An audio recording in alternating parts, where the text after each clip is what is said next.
help. And before we say anything else, for all of you that are watching right now, it's 8:07 in Dallas, Texas. Tonight at 10:30, if you're sitting at home and don't have anything else to do, our TV show Frame of Mind is on. We have a great selection of documentary short films. So turn your TV to channel 13.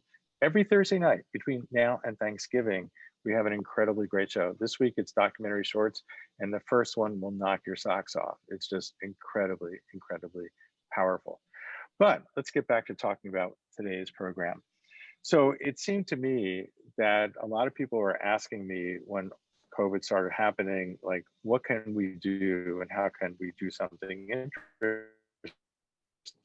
And started talking to a lot of people, theater companies, dance companies, musical ensembles, that people in the Dallas-Fort Worth area were just incredibly resourceful and trying to figure out how to connect people together. So I thought it would be a great idea to take this, there's this story in the morning news about how, Dallas arts organizations are in financial problems. And there's a lot of sort of negative material about the arts community, but this what you saw, because of the work of the people that you're going to talk to in just a minute, this was a celebration of creativity. It's a celebration of how people have taken very difficult times and had to rethink the traditions of their work. I mean, think about it for a second. If you're a painter, you know how to paint, but to use a camera and to be expressive with it, you have to learn a whole new tradition. And a lot of artists are not as wanting to try new things. But you saw what all of these people did, and it's truly, truly incredible. So let's start, Charlie, let's start with you. So Charlie, you work with Theater 3, is that right? Correct, I'm the executive director at Theater 3. Oh man. So first thing, before we talk about the work that we showed, what did you guys do when March came along and you were planning to do something? And what was the thinking, within the organization and with your artistic director about how to move forward? So we were actually closing up a production, and we had to cancel the last 4 performances of our show at the time, as the city came to a halt and as the state and country came to a stop. So our first thought was, how do we keep all of our staff safe and all of our artists safe? Like, that was the first couple of weeks, was that. And then we looked at, we tend to produce back to back during our season. Mm-hmm. So we postponed the next show. So that was the next step with artistic. And as time went on and we realized that this wasn't going to resolve itself in the quick time frame we'd all hoped, the artistic staff at Theater 3 really delved into how do we pivot and what can we do and how do we can we get the licenses to be able to do the last show of our season, and how can we present that in a way that is safe for our audiences and safe for our artists to create it. And so then how did you sort of make that transition? Because, I mean, you sort of transformed your space into film-friendly environment. And I mean, that's like jumping in with 2 feet to say, this is where we're going. So we're a little interesting in that, if you've not been to Theater 3, so we produce in the round. So there's seating on all 4 sides. So we just kind of took the big open space in the center and made a green screen studio. So we had 2 cyc walls, and we're able to have a setup where every performer didn't have to be there at the same time, and that they were the only ones on set and everyone else was incredibly distanced apart. So part of the interesting thing of what you saw and part of what The Immigrant is the way we did it. None of those actors were ever in the same room at the same time when that dialogue was happening. So that's kind of how we just made a set that was a studio space, and then there was a little bit of a scramble to get some of the technical equipment. Fortunately, our artistic staff does a lot of broadcast work, so they had some knowledge and know-how and were able to loan some equipment. But Well, I'm really look forward to seeing more of what you do. And when this is over and I get time, I want to watch The Whole Immigrant. Being Jewish and living in the South, from just a little bit I saw, it sounds like something that I need to see. I think it's going to be very powerful. So Sam, why don't you talk about your organization and what is it? Because if I say it, I will pronounce it wrong. Thanks, Bart. Well, so it's called Verdegree Ensemble, and we're a choral ensemble in Dallas. And really, it's so interesting, the events that unfolded between like the beginning of coronavirus to now. We were actually doing in the middle of a production with the AT&T Performing Arts Center, their elevator project, on a piece called The Dust Bowl, where we were sort of talking about the atrocities of what it was like to live through dust storms. And one of the things that we sort of talked about in that performance was like how people would get dust pneumonia from inhaling it and getting sick very quickly. So what was so interesting was literally a week before COVID started, we were doing a performance that essentially had our singers, 16 professional singers, walk out onto the stage on a 2/3 in the round stage coughing. And so very interesting that literally a week later, like we're completely shut down. No one can leave their house. No one can do anything. And at the time we thought that it was going to be, only 2 weeks, 3 weeks maximum. We had a project that we were doing with Saluna Festival, with the Dallas Symphony, with Voices of Change. Within like 3 weeks, we realized that it was not going to happen at all. And what was even worse was the fact that singing there were a lot of like different opinions and studies being done about. Yeah, singing is the worst thing you can do. Try to get that out there in the world. It's like, yes, let's kill my audience by singing to them. Yeah, right, exactly. So there was a lot of like conflicting data at that point. No one really knew the answer, but everybody was absolutely terrified. And so it was like a really hard time for about 2-3 weeks, because we were all sort of waiting and thinking like, what exactly is going to happen? How are we going to move forward? And what are we going to do?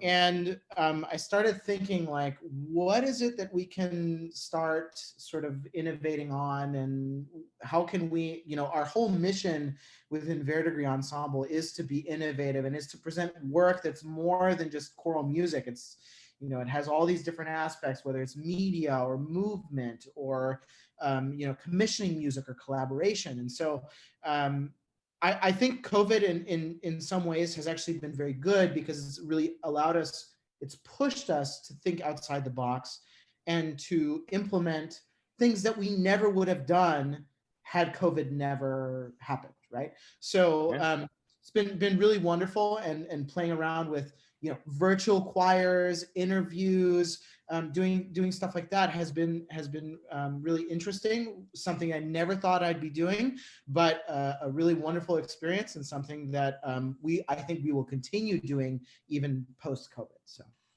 Yeah, I think one of the things, thank you, and I think you guys did a really good job at, not just putting a camera down and performing in front of it, but having the camera be an active participant and being expressive of what you're doing and make it look really good. And I think, that's very, kind of important. And I think all of us as arts organizations are dealing with this moment, but I believe that all of our artistic directors are now thinking of this as we move forward to everything else we do.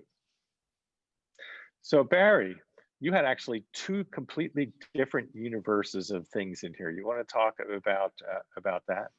Yeah, absolutely. The first thing was that you saw today was the St. Philip's Percussion Summer Camp, which was actually the last thing we did this season. It was the end of August when we put that together.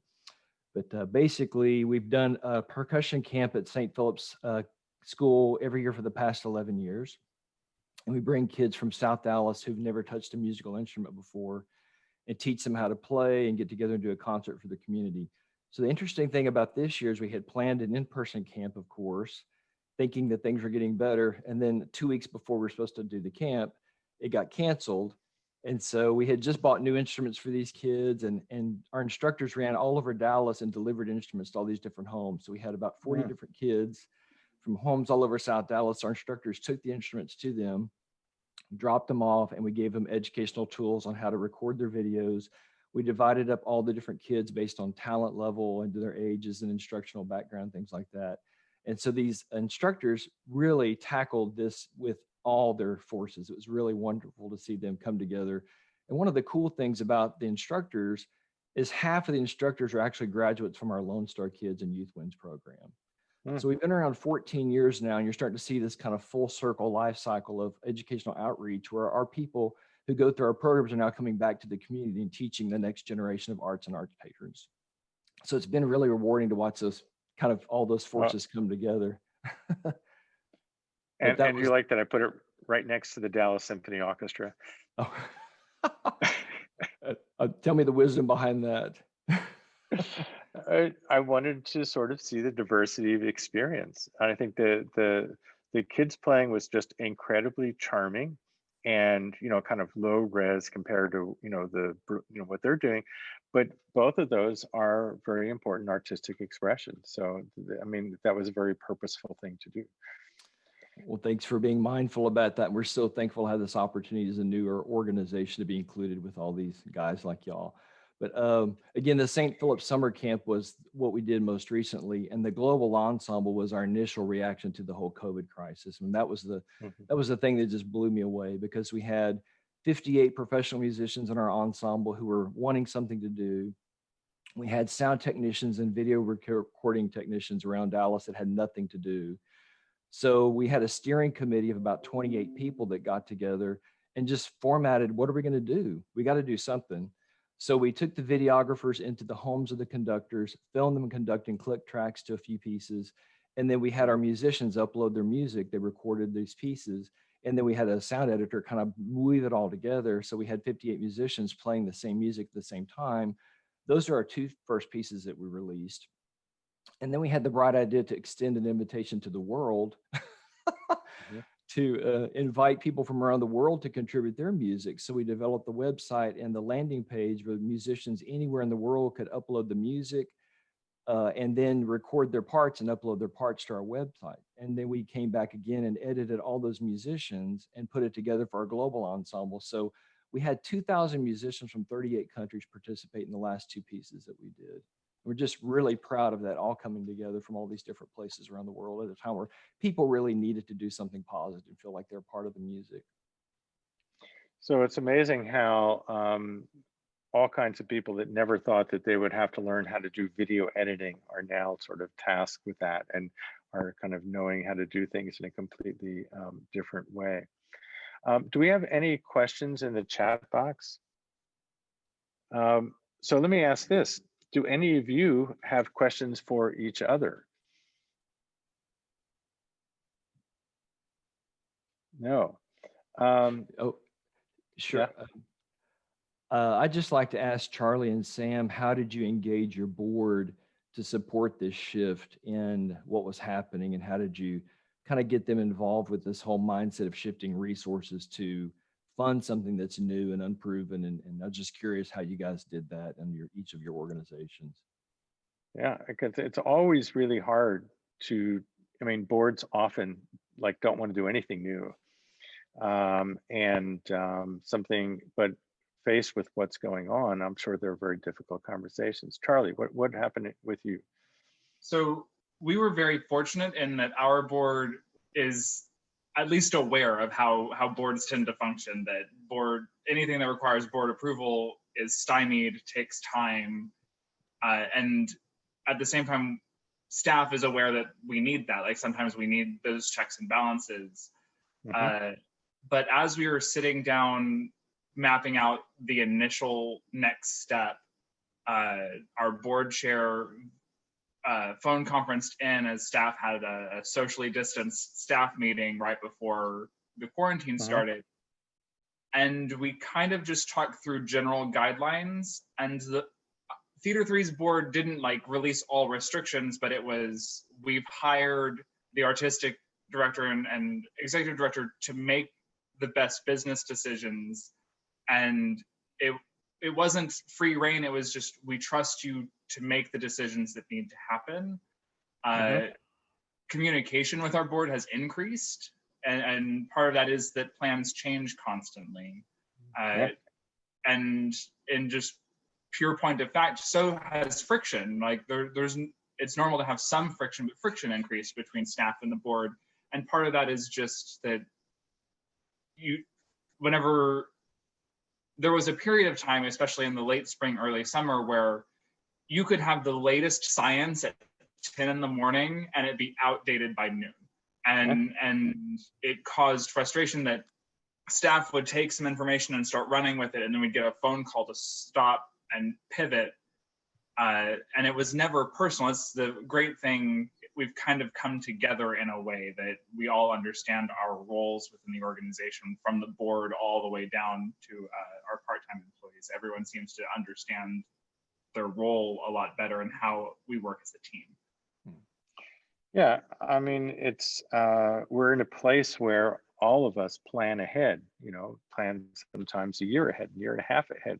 And now you have to, like, you don't know what's going to happen next week. I mean, it's like, yeah, back in March and April, we thought, surely, by summer. And if not then, we kept hearing by fall, when it gets cold, this will all go away. And I think that those of us that planned early, I mean, it's easier for us. We are a video festival. This is what we do. I mean, we had an early April, first week in April, we shifted our whole festival online. And so, but it was still difficult and new, and, there were things we weren't expecting. So, and now tonight we're the first film festival that's at a drive-in theater in the area. So that's a good thing as well. Sam, how about you? How was your board? How did they react to this, and what was their perspective? Yeah, you need to unmute yourself, Sam. Yeah, sure. I think we're very lucky that because we're an organization that already does things that are unconventional. Our board over the last 4 years has essentially gotten used to things being unusual and different. And so for us during this time, it was an easy sell to the board. I think the board was very unified in believing that during this time, music is needed more than ever. And because of that, I think we were all sort of unified in the vision that we had to do something. And so there was I think there was sort of debate about exactly what we should do, whether that should be, performing outside, socially distanced, even, performing online, or doing some sort of other event. However, we all agreed after about 4 weeks, that this was something that we needed to continue. And honestly, in some ways, take advantage of the situation. Use this moment to develop new skills. Use this moment to strengthen our organization in ways, like I said, that we wouldn't have been able to do during normal times, or wouldn't have even thought to do under normal circumstances. So for us, it was a relatively smooth process. And it was just a matter of figuring out exactly how we were going to do it and how safe it was going to be. Well, thank you very much, and I really appreciate all of your work at doing this. And let me say something else completely different, because I'm talking to a bunch of arts administrators, and I've always held the belief that of all the people that work in the world, the least appreciated people are arts administrators. It's like everybody is really excited about the artistic director and the actors in the play and the performers, but it's like the idea of some people think that arts administrators are getting up late, drinking espresso in the morning, hanging out with their friends, and not doing any work. And of course, we all know that the artistic directors are doing a great job. I am one, so I can say that.